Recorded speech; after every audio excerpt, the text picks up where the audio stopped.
meeting held in Kaduna by northern leaders. Now, this high-level discussion featuring former governors, retired security chiefs and top civil servants aimed to tackle the persistent issue plaguing the region, including rampant insecurity, poverty and disunity. To help us discuss and navigate the issues raised by the Arewa Consultative Forum vis-a-vis their position on the state of affairs is the spokesperson of the Arewa Consultative Forum. Professor Tukur is joining us via phone from Kaduna this evening.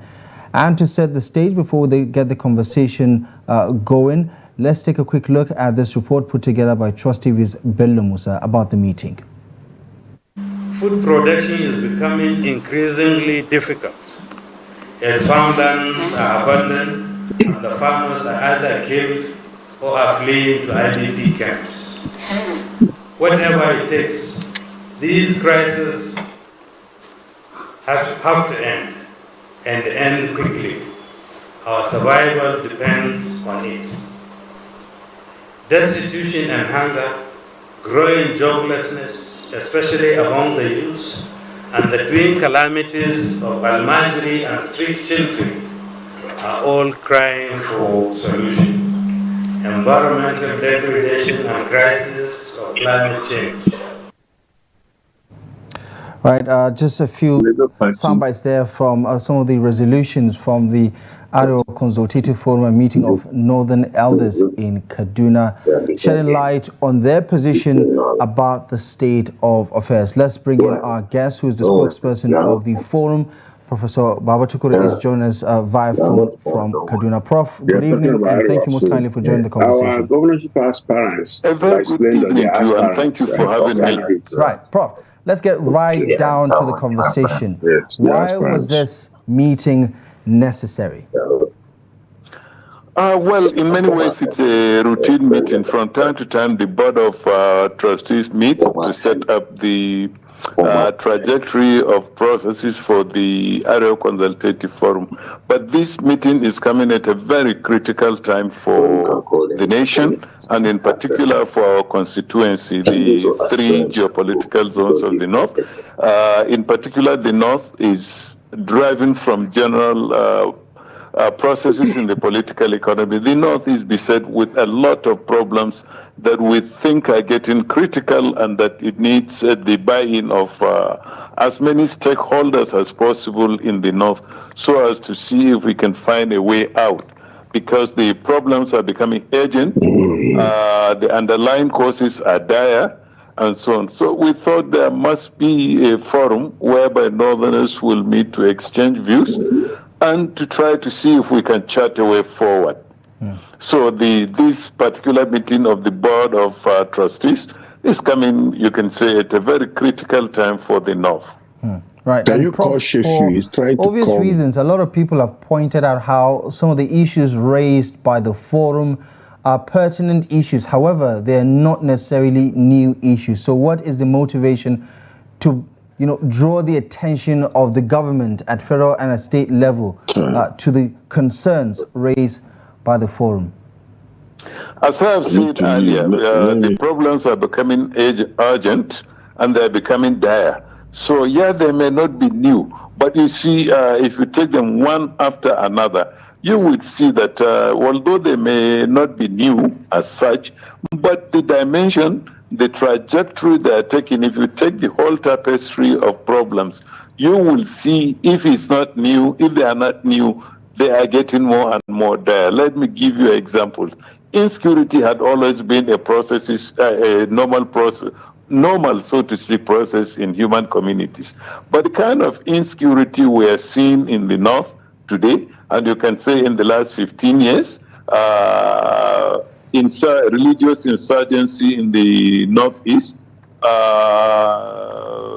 terrorism and other insurgencies in the Middle Belt, and of course, that is the North Central, and of course, banditry in the Northwest. These may not be new problems, but there is no doubt they are getting more and more dire, and the impacts are getting more and more devastating on the one hand. On the other hand, effort to contain this situation do not seem to be yielding the desired results. On the other hand, in fact, the problems appear to be escalating. So yeah, they may not be new, but they are escalating. They are getting more serious. It's as if the northern states, Arewa in particular, is being brought to its knees. So yeah, they may not be new, but they call for urgent attention. Right. And Prof, there are people who believe that this is a mere academic exercise, a talk shop with no action plan. What is your response to people who think that this is just, just rhetoric, that nothing is going to come out of this communique or the position of the forum? Well, on the contrary, it's not an academic exercise. Or you said rhetorics. Academic exercises are not rhetorics. But to go back to our meeting and the communique in particular, there was a dissection of the problems and what needs to be done. And of course, there are concrete plans taken on future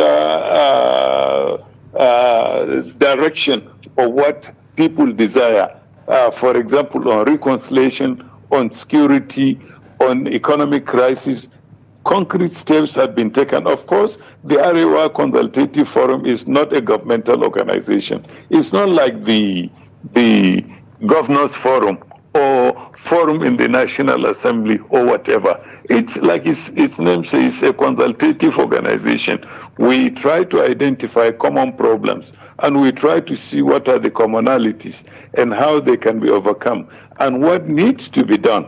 What resources, human and material, that can be harnessed to get to see the end of these problems. It's not mere rhetoric. Definite concrete plans have been taken, but this may not necessarily need to be made public as such. But there is engagement with those in political offices, engagement with government, engagement with international organizations, and anybody who would think will have a contribution to make towards the amelioration of the problems identified. It's not a mere talk shop. But at any rate, let me say this also. The mere fact that we could get together, we could gather by rough estimate over 150 people involving about 10 ex-governors of various states in northern Nigeria, to get them to talk about common issues. It's a great achievement. Of course, the identification of a problem is more than halfway towards its resolution, hopefully, and we hope for the best out of this initiative. It's an endeavor, but it's an initiative, and we hope to build up on that with time. Yeah, Prof. Some commentators have opined that some of the people in that meeting, if we could just roll some of the clips there, former governors, former ministers, former security heads, were either architects of the problems identified by the forum in that communique, or are people who have had their chance while they were in government to actually address some of the issues that the forum has pointed out: poverty, unemployment, education, security, all of these things. So how can the same people, or at least a part of the people who were part of the problem, still be a part of the solution? Oh, yeah. Well, you see, it's a complex issue. It's not as direct as that. Some of them, you are talking of individuals who are in positions of power and authority. But you see, exercising power and authority have been effective in doing that is a function of many factors. Of course, you can head an agency. Of course, you can head a segment of the security agencies and so on. But so long as you don't have the buy-in of other actors in the political process, the head of state or the governor, the legislator, and so on, there isn't much you can achieve. That is at one level. At another level, you'll see that some of these problems were not as dire as when those people were in office. At any rate, what makes anybody think someone who is part of a problem, quote unquote, cannot be part of the solution? In fact, of course, these people are now at a stage where they can reflect back to see, could we have done things differently? Could we achieve better? Yes, what are our constraints then? How can we advise those who are in positions of power and authority now to overcome those constraints, or to build up on on our successes and so on. I don't agree that just because they were in office before when these problems were there, they cannot contribute to the solution. On the other hand, in fact, it could be said that they stand to make better contributions. Of course, like I said earlier, the problems have been getting worse and worse. So they could defend themselves to say that, well, things were not that bad. Or, there are factors that have come into play. But of course, you see, these problems are dynamic. They are not static problems. So, by all means, they can look back and see what they have done right, or what they have advised, or a strategy they advise that should be taken and why not. Oh yes, they are in a position to contribute a lot, and then they cannot be written off completely. That will be throwing the baby with the bathwater. Right. There are people who have issues with the forum focusing on this particular issue from a regional point of view, that while there are certain peculiarities, much of the issues are quite structural issues that every other region within the 6 geopolitical zones of the country can relate to, whether it's unemployment, poverty, education, insecurity. Every other region can relate to the issues pointed out. Do you think there's anything particularly special about the North that the Arewa Consultative Forum wants, say for instance, the federal government to focus on the North and not necessarily generalizing the nationwide outlook of the situation? Oh, there is no doubt about that. Look, every region has its own peculiarities. Let me take a few examples. If you take the out-of-school children, the problem is, you can say, up to 80% in the North. It's not the same as you will have in the Southeast. It's not the same as you will find in the Southwest or South-South. If you take the issue of poverty, even statistics released by the federal government shows that the North bears the brunt of proportionate brunt of people suffering from multi-dimensional poverty. If you take insecurity, banditry, for example, there are parts of the North that are completely inaccessible, brought down on its knees by banditry. I mean, let me give you an example. If you take the 75 or 80 kilometers between Chafe in Zamfara State to Funtua in Katsina State, that area is a deadly zone. Traveling around that area, it's like traveling with your heart in your mouth. So the problems may be there, but the dimension that the problems are taking are different. How there they are is different. How urgent the problems are is different. They are not the same. So, and the ACF, remember what it says. It is a consultative forum for groups in the North. So every region can articulate its problem. In fact, the more the better, so that the federal government is better advised on how to approach the problem for final resolution. The problems may be similar, but they are not the same. The dimensions are not the same. The urgency to deal with the problems are not the same. So you don't think that it is fair that people think your concern is mainly northern Nigeria and not the entire country?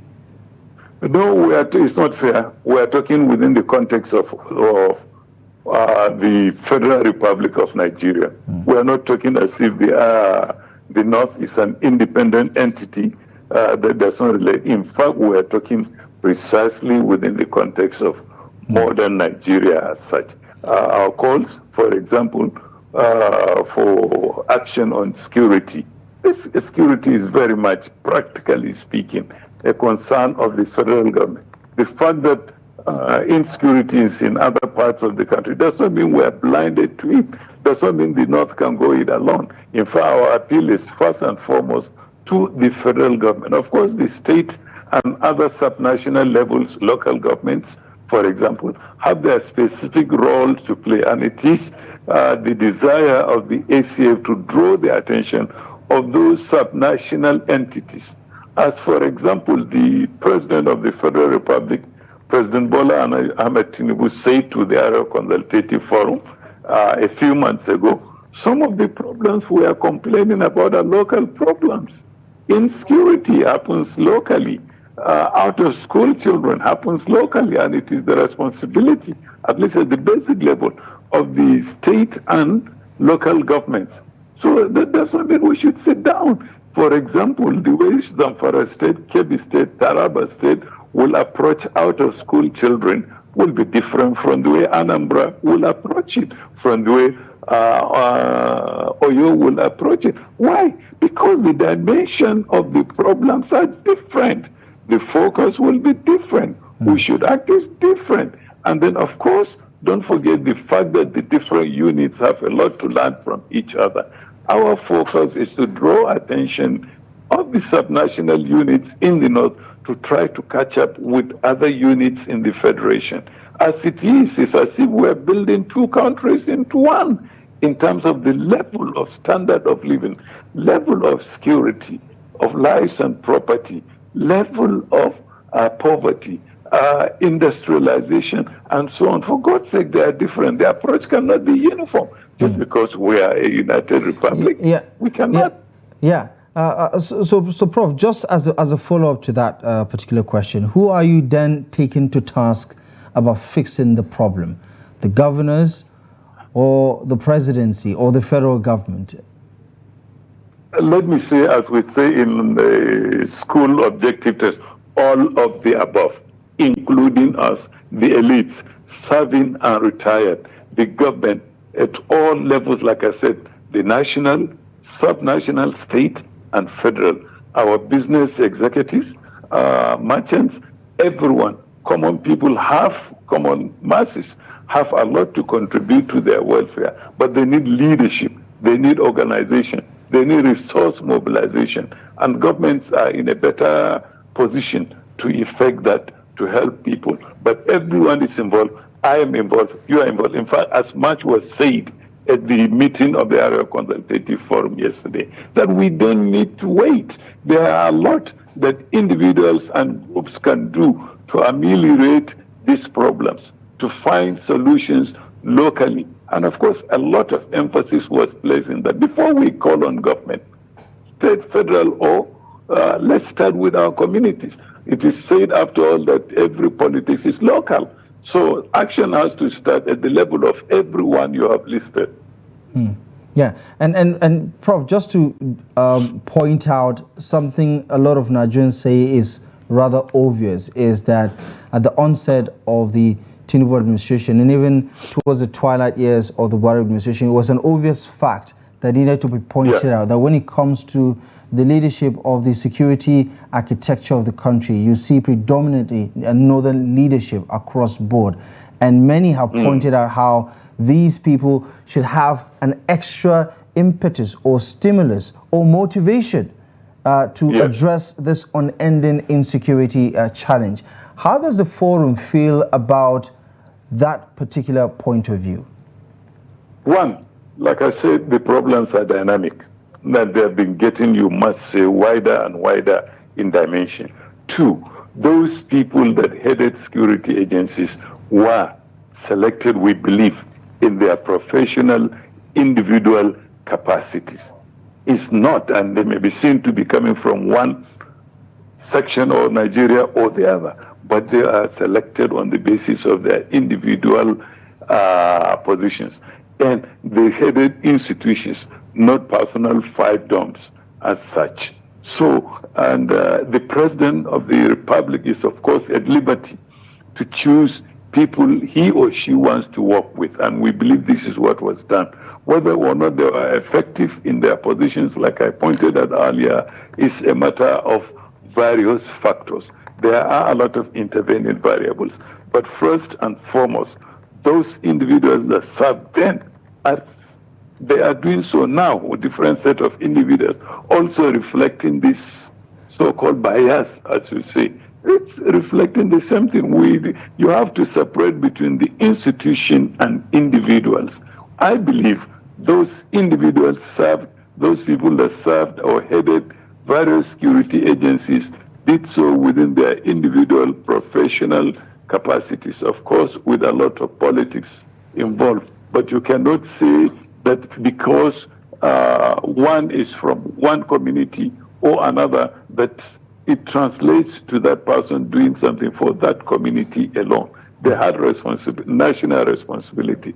The head of the police, the head of the army, air force, navy, and so on, represented the national constituency, not their regional constituency, not their state or localities, but these are national considerations. That's why, for God's sake, most of those individuals, when they are appointed, go to the National Assembly, one arm of the National Assembly, but especially the Senate, for hearing and confirmation. If they were to be chosen just because they are individuals from specific places, then they would be taken there and say, okay, we propose this and this person to represent your constituency, to represent your interests. But of course, this was not what happened, and it's not what should happen. It is a national assignment. And then, of course, whether or not they carried it out depends on, like I said, on a number of factors. Yeah. Prof, is this communique akin to a vote of no confidence on the performance of the government? No, it's a vote of no confidence on what is happening. It's a vote of no confidence on the situation now. Some would say, Prof, it's the same difference. Well, I mean, yeah, you can say so. It's a difference without the difference, but that's a matter of interpretation. Our communique address specific issues, not specific individuals. And this is the theme of what I've been saying to you. We are talking of institutions and not persons. We are talking of situations. We are talking of processes in the political economy, not persons in the political economy. When I talk of the National Assembly, I'm not talking of the President of the National Assembly, the President of the Senate, the Speaker of the House of Reps. No, I am talking of an arm of government that has a responsibility. When we talk of the judiciary, we mean the judiciary, not specific individuals who may be occupying position as Chief Justice, specific judges, and so we are talking of institutions. Let's please focus on that. It's less about the person and more about their effectiveness in discharging their responsibilities to the political economy, no matter where they come from. Right. I know, Prof, you don't like the politics of the argument, but I'm afraid I have one more question on that particular front. For the most part, people reading meaning into this communique, the meeting itself, say, listen, remember very well how patient the Arewa Consultative Forum was with the Buhari administration in his first term in office, which culminated into an endorsement ahead of the 2019 elections. Why aren't you so patient with the Tinubu administration? It's not true. Look, I don't know why people, well, first of all, let me admit and concede the fact that people are free to interpret stuff in accordance with how they wish and in accordance with their specific circumstances. That is one. Number two, it is absolutely untrue to say that the Buhari government was not confronted by the Arewa Consultative Forum or other organizations in the North or other individuals. Of course, there was stiff oppositions, but of course, Buhari, like this government, had his supporters, or let me say the previous government, like this one, had his supporters across the board, North, South, East, and West. And it's the same thing we expect here. But another thing I need to point out is, for the last 1 year, the Arewa Consultative Forum itself has been undergoing some reinvigoration, reawakening. Of course, we had a lull in the leadership. We had a lull in opinion, in our activities. That is one. But again, if something was wrong in the past, does not excuse the same wrong being multiplied, being sustained in the present. The present. Like I said, these things are dynamic. So individuals should expect, just because I was wrong yesterday and you are occupying my position today, that doesn't mean you continue the wrong. For God's sake, that is crippling the whole society. Just because not much was that then does not excuse something that it's like saying because someone was an armed robber yesterday, I will be an armed robber today. There is no excuse for that. Yeah. The government itself has a change mantra. Look at what the philosophy of this government is. A renewed hope. It's not renewed hopelessness, for God's sake. If there was hopelessness, there is hope now. If there was despondency, there is reawakening now. So I don't buy the argument that apparently because the previous government was given a kid's glove treatment or something, and I don't actually accept that. On the contrary, I think the government was taken to task a lot. And that is why, in fact, we can stand back and say we tolerated far too much. But that doesn't mean we should continue to tolerate incompetence and underperformance.